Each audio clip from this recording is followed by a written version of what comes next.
वर्णमाला में व्यंजन से प्रश्न कैसे बन सकते हैं। सबसे पहला प्रश्न तो यही बन जाएगा कि वर्णमाला में कुल व्यंजन कितने होते हैं। तो कुल व्यंजन अब तक थे 39, लेकिन अभी केंद्रीय हिंदी निदेशालय ने एक व्यंजन इसमें और जोड़ दिया है, तो ये कितने हो गए 40। अगर मूल व्यंजनों की बात की जाती है तो मूल व्यंजन हमें पता है कितने होते हैं 33। यहीं अगर स्पर्श व्यंजनों की बात की जाती है, स्पर्श व्यंजन हमें पता है 25 होते हैं। ऊष्म व्यंजन 4 होते हैं। अंतस्थ व्यंजन ये भी 4 होते हैं। द्विगुण व्यंजन ये 2 होते हैं।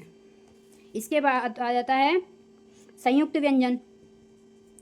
संयुक्त व्यंजन भी 4 होते हैं। इसके अलावा आ सकता है कि सघोष वर्ण क्या होते हैं। सघोष हम किन्हें कहते हैं, जिन स्वरों के उच्चारण में कंपन होता है वो हमारे होते हैं सघोष वर्ण। और अघोष जिनके उच्चारण में कंपन नहीं होता वो होते हैं अघोष। अघोष कौन कौन से होते हैं, पहला और दूसरा और श, ये होते हैं अघोष। बाकी बच्चा जैसे कि तीसरा, चौथा, पांचवा अंतस्थ है, स्वर है, ये होते हैं सघोष व्यंजन।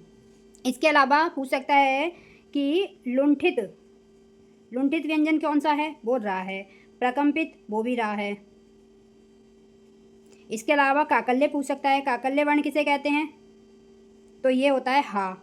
इसके अलावा अर्धस्वर पूछ सकता है, अर्धस्वर तो ये होते हैं या और वा।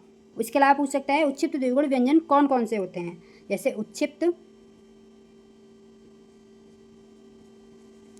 द्विगुण व्यंजन पूछेगा तो ड़ा और ड़ा ये होते हैं। इसके अलावा अगर पूछ सकता है अल्प प्राण कौन कौन से होते हैं, अल्प प्राण व्यंजन, तो अल्प प्राण व्यंजन होते हैं किसी भी वर्ग का पहला, तीसरा, पांचवा।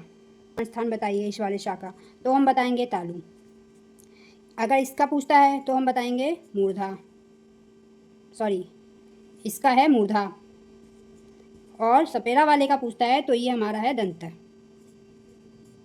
पूछ सकता है कि नासिक्य वर्ण कौन किसे कहते हैं, जो पंचमाक्षर होते हैं ना, हम उन्हीं को नासिक्य कहते हैं। पंचमाक्षर कौन से, जैसे का वर्ग का पंचमाक्षर हो गया, फिर ये चा वर्ग का, टा वर्ग का, ता वर्ग का और पा वर्ग का, ये होते हैं नासिक्य वर्ण। इसके अलावा पूछ सकता है जैसे छा का निर्माण किन वर्णों से होता है, तो हमें पता है छा का निर्माण होता है क और शा से। अगर यही पूछ ले ज्ञा का निर्माण स्थान, तो ये होता है जा और यहाँ से। अगर ये पूछे श्रमिक का, तो ये होता है शा, ये तालु सा से होता है और रा से। यहीं त्रा का पूछता है तो ये होता है ता और रा से।